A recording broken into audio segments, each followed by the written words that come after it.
వచ్చేసాయి, చెప్పాల్సిన పని లేదు. ఈరోజు బ్రదర్ నేను ప్రార్థన చేస్తూ ఉంటే అని మన డైలాగ్ చెప్పద్దు. ఎందుకది అంటే ఎందుకు చెప్పుకుంటున్నాను? నీకేదో పెద్ద అనుభవాలు ఉన్నట్లుగా ప్రజలు అనుకోవాలని. చాలాసార్లు ఈ ప్రజలకు కనపడాలని, ప్రజల కళలో పడాలని, ప్రజల మెప్పు పొందాలని, ప్రజల ముందు ఘనత పొందాలని చేసే పనుల వల్ల మనకొచ్చే ప్రతిఫలం పరలోకం నుంచి రాకుండా పోతుంది. ఒక ఆయన ఇలా అన్నాడు, మన ప్రార్థన, మన ఉపవాసం ఇవన్నీ మన విశ్వాస జీవితానికి వేర్లు లాంటివి. ఒక చెట్టు వేర్లు ఎక్కడుంటాయి? లోపల ఉంటాయి.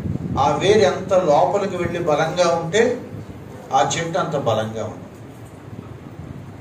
ఏ చెట్టు అయినా కాయలు చూపించుకుంటుందా, వేర్లు చూపించుకుంటుందా?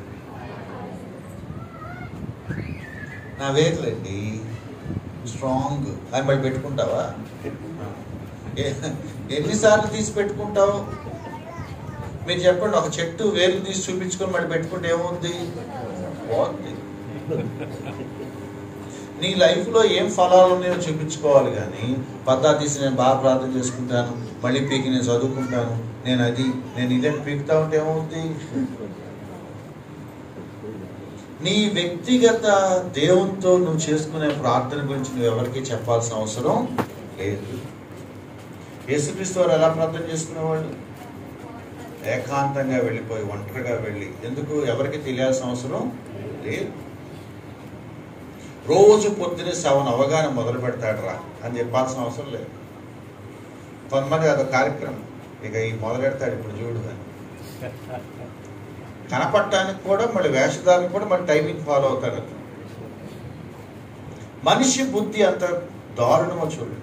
మనుషులకు కనపడాలని వాడు పనులు చేస్తారు. ఇది ఎందుకు మాట్లాడుకుంటున్నామంటే, విశ్వాస జీవితంలో ప్రతిరోజు మనకు ఎదురయ్యే సమస్య ఇదే. మనం చాలాసార్లు అనుకుంటామంటే మనం పెద్ద పెద్ద పాపాల్లో పడిపోతాము, లేదా పెద్ద పెద్ద శోధనలు వస్తాయి అని అంటా ఉంటే అట్టాడి నాకేం రావట్లేదు కదా అని అనుకో. మనకు రోజు వచ్చే శోధన ఇదే. మనకు రోజు వచ్చే శోధన ఇదే. ఏంటా శోధన అంటే, మనుషులకు కనపడాలని పనులు చేస్తాము, మనుషులకు కనపడాలని పనులు చేస్తాము. అడుగడుగునా మనకు ఎదురయ్యే శోధన ఇది.